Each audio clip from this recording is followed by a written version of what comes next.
होना आवश्यक है, क्यों होना आवश्यक है, समझ लीजिए। देखो, धर्म की आवश्यकता कितनी है हमारे जीवन में, इसे समझते हैं।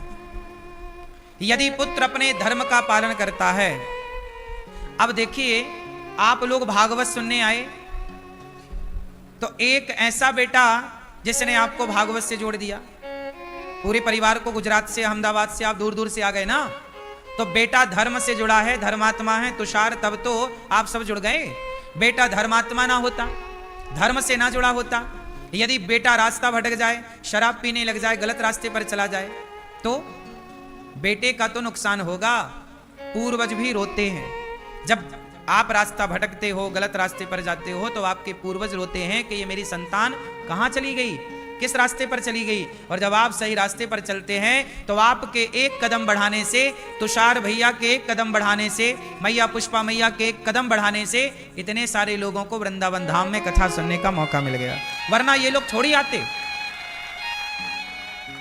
वरना ये लोग थोड़ी आते, कभी आते, सब लोग अपने अपने काम में बिजी होते, कोई कहां होता, कोई क्या कर रहा होता, सबकी अपनी व्यस्तताएं हैं। लेकिन एक सही कदम से आप सब एक जगह जुड़ गए। ये भागवत का प्रभाव है, भागवत सबको सुनना चाहिए। आज यहां भागवत जी के पोथी पाठ भी बैठे हैं, आप लोग भी अपने पितरों के लिए, पूर्वजों के लिए भागवत जी के पोथी पाठ बिठाए। बड़ी दूर दूर से लोग आते हैं, भागवत जी का अनुष्ठान कराते हैं, पाठ कराते हैं। क्यों? क्योंकि आज के कलिकाल में भागवत जी ही भव सागर से पार करती हैं। ये मौका मिले तो छोड़ो मत। अभी जितने भी यजमान परिवार आप सब आए, भागवत जी की पोथी पाठ बिठाए, आपने बड़ा पुण्य का कार्य किया है। आप सबकी कामना भागवत जी पूरी करें। आगामी भागवत जी का पोथी पाठ 12 मई से है, 12 मई से बैठेंगे पाठ भागवत जी के। आप भी अपने पितरों के लिए, पूर्वजों के लिए 12 मई से आकर के प्रेम पूर्वक पाठ बिठा सकते हैं। भागवत जी सागर हैं। भागवत जी क्या है? समुद्र। जैसे समुद्र में से समुद्र मंथन हुआ तो क्या निकला? समुद्र से जहर भी निकला है और समुद्र से अमृत भी निकला है। समुद्र से लक्ष्मी भी निकली है, कौस्तुभ मणि भी निकली है, उच्चैश्रवा नाम का घोड़ा भी निकला है। अच्छा, समुद्र मंथन हुआ तो पहले क्या निकला? बोलो मैया, क्या निकला? विष, जहर। अच्छा, जब जहर निकला तो कौन पीता है? भगवान शंकर जहर पी जाते हैं। भागवत जी भी एक समुद्र है। 7 दिन आप भागवत सुनेंगे तो इस भागवत जी में आपको अमृत भी मिलेगा और जहर भी मिलेगा। जहर मतलब, अमृत मतलब बहुत सारी अच्छी बातें भी आपको मिलेंगी और बहुत सारी कड़वी बातें भी आपको मिलेंगी जो आपको विष की तरह लगेंगी कि ये क्या बोला जा रहा है। पर चूंकि शंकर जी जहर पी गए तो आपको भी वो कड़वा घूंट पीना होगा, है ना। कोई भी शुभ काम आप करते हैं, कोई भी अच्छा काम करते हैं तो पहले क्या निकलता है? विष। कोई भी फैक्ट्री डालो, कोई भी शुभ कार्य करो तो कई बार उसमें थोड़ा मोड़ा परेशानी होती है, वो क्या है? वो विष है। लेकिन आप मंथन करते रहिए, अपनी लगन से कार्य करते रहिए। आज हम असफल हुए हैं, आज असफलता का विष निकला है तो कल सफलता का अमृत भी निकलेगा। ये पीढ़ी, जो नई पीढ़ी है, उसके लिए एक शिक्षा है। कई बच्चे क्या करते हैं, काम करते हैं, उनको लगता है यार सफलता नहीं मिलेगी तो छोड़ देते हैं, बीच में रोक देते हैं, स्टॉप। जबकि कार्य अच्छे करते रहो, आज नहीं तो कल सफल जरूर होंगे आप। समुद्र मंथन हुआ, आखिरी में अमृत निकला। आप भी अपने धैर्य को बनाए रखिए, आखिरी तक पहुंचिए, अमृत जरूर प्राप्त होगा। भागवत जी में 18,000 श्लोक हैं, 335 अध्याय हैं, 12 स्कंद हैं। भागवत जी किसने सुनाई? सबसे पहले भगवान नारायण ने ब्रह्मा जी को सुनाई भागवत जी। ब्रह्मा जी ने देवर्षि नारद जी को, नारद जी ने वेद व्यास जी को, और वेद व्यास जी ने सुखदेव जी को, और सुखदेव जी ने राजा परीक्षित जी को भागवत सुनाई। भागवत जी की महिमा सुनते हैं। सच्चिदानंद मोक्ष। शंकर जी जानते हो, जो काशी में मरता है तो शंकर जी उसके कान में जाकर के राम मंत्र बोलते हैं, तब जाकर के उसका मोक्ष होता है। शंकर जी जाके बोलते हैं। ये बात हम नहीं कह रहे, सुनो चौपाई में क्या लिखा। जासु नाम बल शंकर काशी, देत सवहि समगति अविनाशी। एक बात याद रखना, मोक्ष कोई और नहीं दे सकता भगवान के सिवा, याद रखिएगा। मोक्ष देने का काम केवल भगवान नारायण का है, भगवान विष्णु का है, भगवान कृष्ण का है, भगवान राम का है। भगवान नारायण ही राम है, नारायण ही कृष्ण है। इसलिए शंकर जी हनुमान जी बने। शंकर जी क्या बने? बोलो। और शंकर जी हनुमान जी बने तो हनुमान जी ने जब छाती फाड़ी तो क्या था? भगवान नारायण की पादुका है 2। आप पांव में चप्पल पहनते हो, कितनी पादुका? 2 पांव तो 2 जूता या चप्पल। तो सुनो, भगवान नारायण के भी 2 चरण पादुका हैं। पता है क्या? भगवान नारायण की 2 पादुका हैं। एक पादुका है हनुमान जी और दूसरी पादुका है गरुण जी। गरुण जी और हनुमान जी कौन है? भगवान की चरण पादुका। ये भगवान के कौन है? हाँ, आपको याद होगा जब हनुमान जी ने सुग्रीव से मिलाया राम जी को, तो हनुमान जी भगवान को कहां बिठाए थे? हनुमान जी कहां बिठाए थे? हाँ, समझो, हनुमान जी सदा किसका ध्यान करते हैं? राम द्वारे तुम रखवारे। बिना हनुमान जी की कृपा के हमें भगवान का दर्शन ना होगा। इसलिए आपने प्राचीन मंदिर देखे होंगे। क्या देखे होंगे? प्राचीन मंदिर में गरुण स्तंभ होता है। जैसे आप जगन्नाथ जी जाओगे, तिरुपति बालाजी जाओगे, आप द्वारिका जी जाओगे तो वहां पे क्या है? सब जगह क्या है? गरुण स्तंभ है, गरुण स्तंभ है। तो गरुण स्तंभ में कौन? गरुण जी। इसलिए अब आप लोग ना भगवान किसी को भी कह देते हैं। सबको भगवान कहना भी अपराध है। देवता देवता हैं, देवता भगवान नहीं है। आजकल तो आप लोग किसी को भी भगवान मान लेते हो। इतना पता होना चाहिए आपको। मैं ये सारी बातें आपकी जानकारी के लिए इसलिए बता रहा हूं ताकि आपको ये पता हो कि देवता और भगवान में अंतर क्या है। देवता 33 करोड़ हैं। देवता कितने होते हैं? 33 कोटि। कोटि मतलब प्रकार मान लो, करोड़ मान लो, एक ही बात। अब जैसे हम लोग समुद्र को भी देवता कहते हैं। हमारे लिए समुद्र क्या है? देवता। नदियां देवियां हैं। ऐसे हमारे यहाँ पीपल देवता, वट देवता, हम तो वृक्षों की भी पूजा करते हैं। नाग देवता, सांप को भी दूध पिलाते हैं नाग पंचमी को, हाँ या ना? तो हमारे यहाँ सबको देवता की कोटि में रखा गया है। तो देवता 33 करोड़ हैं और भगवान एक है। एक भगवान कौन? भगवान श्रीमन नारायण। अच्छा, एक बात बताओ, ये हमारे भगवान जो नारायण हैं, इन्हें राम और कृष्ण बनने की क्या जरूरत पड़ी? क्या जरूरत थी राम बनने की, कृष्ण बनने की? मुसलमान तो कहते हैं हमारे तो अल्लाह एक ही है। तुम्हारे यहां बड़ा झमेला है। तो हमारे यहां झमेला कुछ नहीं है, केवल लोगों ने समझने में गलतियां कर दी।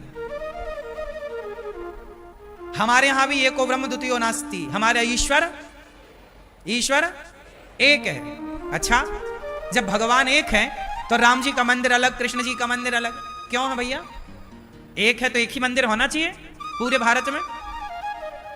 तो आओ 5 मिनट इसको समझ लेते हैं। ये बेसिक आज बता देने से क्या होगा, 7 दिन आप स्मूथली फिर सुनेंगे चीजों को। आज आपका वेश तैयार कर दें। पहले आज आपको हम श्रोता बनने का अधिकार दे दें। आप कथा सुनने के पहले अधिकारी बन जाओ, क्योंकि जिनकी कथा सुनाएंगे उनकी कथा सुनने के अधिकारी तो हो पहले आप। अधिकारी ही नहीं होंगे तो कथा सुनेंगे क्या? तो रेडी हैं मैया? ओ पीली मैया, जा रही हो मेरी माँ? जाओ जल्दी, टाटा, जल्दी जाओ। फिर सब लोग बैठ के सुने आराम से। और किसी को तो नहीं जाना? जाना आना हो तो जल्दी निकलो, शांति से। जिनको बैठना, कथा सुनने आओ तो सब्र लेके आओ। 2-3 घंटे का टाइम लेके आओ, तब सुन पाओगे, समझ पाओगे। वरना आधा ज्ञान किसी काम का नहीं। आध जल गगरी छलकत जाए, आध जल गगरी छलकत जाए। तो सुनो, पहले आपको हम तैयार कर दें, कथा सुनने का अधिकारी बना दें। सुनो मेरी माँ। अच्छा, एक बात बताओ, हमारे भगवान को इतने अवतार लेने की क्या जरूरत पड़ी? हरि अनंत, हरि कथा अनंता, कहाँ ही सुनहि बहुविधि सब संता, राम कृष्ण नरसिंह वामन धनवंतरी। चलो आओ बात करते हैं। अच्छा, एक बात बताओ, राम जी को आना पड़ा। भगवान नारायण त्रेता में क्या बन गए? राम। अब मुझे आप लोग बताओ कि हमारे भगवान नारायण जब राम का अवतार हुआ तो राम के पहले राम क्या थे? बोलो। राम के पहले मतलब राम अवतार होने के पहले राम कौन थे? कौन थे? हाँ, क्योंकि जब राम प्रकट भये तो राम चतुर्भुज रूप में आए। आयुध भुज चारी, हर्षित महतारी, मुनि मनहारी, अद्भुत रूप विचारी। नहीं आए? जब राम आए तो चार भुजा लेकर आए। उनकी भुजाओं में क्या था? शंख, चक्र, गदा और पद्म। ये राम जी के अवतार का हम बोल रहे हैं। अच्छा ये बताओ, भगवान राम अवतार लेने से पहले क्या थे? नारायण, हरि थे, नारायण थे। वह नारायण फिर राम बने। अच्छा, राम बनने की क्या जरूरत पड़ी? क्योंकि एक राक्षस था रावण, उसने वरदान मांग रखा था ब्रह्मा जी से। रावण ने क्या वरदान मांगा था ब्रह्मा जी से? कि हम काहू के मर ही न मारे, हम किसी के मारे ना मरे, हे ब्रह्मा जी हमें अमर कर दो। ब्रह्मा जी बोले सुनो रावण, अमर तो हम भी नहीं है, आपको कैसे करें? अपनी गारंटी नहीं है। ब्रह्मा जी अमर नहीं है। ब्रह्मा जी की 100 साल की आयु है, पर ब्रह्मा जी की आयु इतनी बड़ी है कि 100 साल मतलब उनके एक दिन में, ब्रह्मा जी का एक दिन कितना बड़ा होता है जानते हैं? 1000 बार सतयुग त्रेता द्वापर जब बीत जाता है तब ब्रह्मा जी का एक दिन होता है। ब्रह्मा जी के एक दिन को एक कल्प कहते हैं। क्या कहते हैं? कल्प। एक कल्प कितना बड़ा, मतलब ब्रह्मा जी का एक दिन इतना बड़ा होता है जैसे एक सप्ताह में कितने दिन बीतते हैं?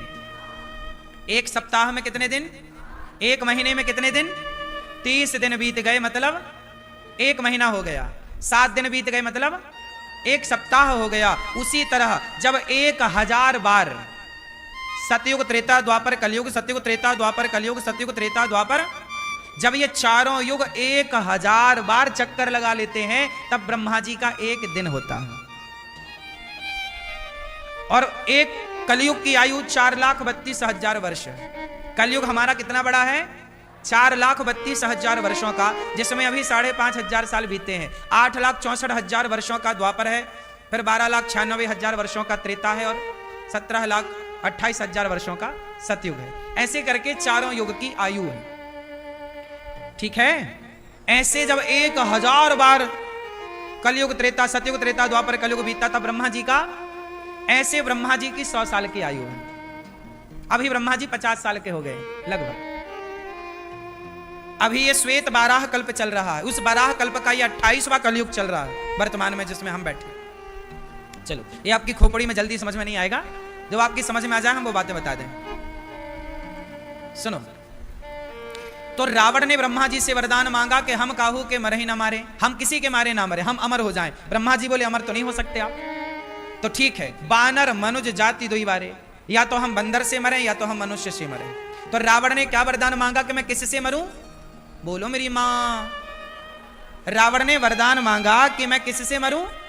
मनुष्य से। मैं किससे मरूं? रावण ने ब्रह्मा जी से वरदान मांगा कि मैं किसी से ना मरूं, केवल मनुष्य से मरूं। अच्छा, अब मनुष्य से मरूं तो मनुष्य तो कोई भी था, कोई भी क्यों ना मार देता रावण को? क्यों? दशरथ जी भी तो मनुष्य थे उस समय। दशरथ जी के पिता अज भी तो मनुष्य थे उस समय। जनक जी भी तो मनुष्य थे उस समय। फिर जनक जी मार देते ना रावण को। जनक जी भी तो मनुष्य हैं, दशरथ जी भी तो मनुष्य हैं। फिर राम को, फिर नारायण को, भगवान को अवतार लेने की क्या जरूरत पड़ी? क्योंकि उस समय मनुष्य की मनुष्यता कुछ खत्म हो चुकी थी। तब खत्म हो चुकी थी तो आज तो कितनी खत्म हो चुकी है। तब भगवान नारायण को आना पड़ा ये बताने के लिए कि मनुष्यों देखो, जो आचरण मैं करूंगा, जो आचरण मैं कर रहा हूं, वो आचरण यदि करोगे तो मनुष्य कहलाओगे। राम ने जो आचरण किए उस आचरण को ही मनुष्य कहते हैं। यदि राम जैसे आचरण आपके नहीं है तो आप मनुष्य नहीं हैं। आप लोग जितने लोग यहां बैठे हैं, आप लोग, आपको क्या लगता है आप कौन है? मनुष्य हैं? आप सब यही कहते हैं हम मनुष्य हैं। हाँ, कहिए आप मनुष्य हैं, लेकिन याद रखिए कि जो आभूषण आप पहनते हैं वो 24 कैरेट का नहीं होता, उसमें मिलावट होती है। टाके मारने में 18 कैरेट का रह जाता है, 22 कैरेट का रह जाता है। हाँ या ना? उसी तरह हम मनुष्य कैसे हैं? हमारे भीतर काम, क्रोध, लोभ, मोह की मिलावट हो चुकी है। हम मिलावटी मनुष्य हैं। हम कौन से मनुष्य हैं? हमारे भीतर मिलावट हो गई है। क्या बात बात में गुस्सा आता है, गुस्सा मिल गई, क्रोध मिल गया, लोभ जरूरत से ज्यादा है, लोभ की मिलावट हो गई, जरूरत से ज्यादा हमारे अंदर वासनाएं हैं। राम के सामने सूपनखा आई, क्या राम ने सूपनखा को देखा? बोलो, देखा? मां के रूप में, बेटी के रूप में, बहन के रूप में। आज का आदमी किसी को देखे तो बस ताकते रहते तुझको शान सवेरे। तो आज की दृष्टि भला राम जैसी कहां है? बोलो हां कि ना? इसलिए आज के लोगों में मिलावट हो गई है। काम की, क्रोध की, लोभ की, मोह की, निंदा की, चुगली की, ईर्ष्या की, छल की, कपट की। जरा बताओ, क्या राम के अंदर ईर्ष्या है? ईर्ष्या होती तो कैसे कहते कि भरत तू राजा बन जा, मैं नहीं बनता। राम के अंदर जरा ईर्ष्या होती तो राम अयोध्या ना छोड़ते। बोलो हां। मतलब राम के अंदर ईर्ष्या नहीं। क्या राम के अंदर क्रोध था, लोभ था? लोभ होता तो अयोध्या कैसे छोड़ते सिंहासन? क्या निंदा थी? उन्होंने किसी की निंदा की? चुगली थी? बोलो, क्या राम झूठ बोलते थे? हां। और जो राम में नहीं था वो हम सब लोगों में वही है। तो राम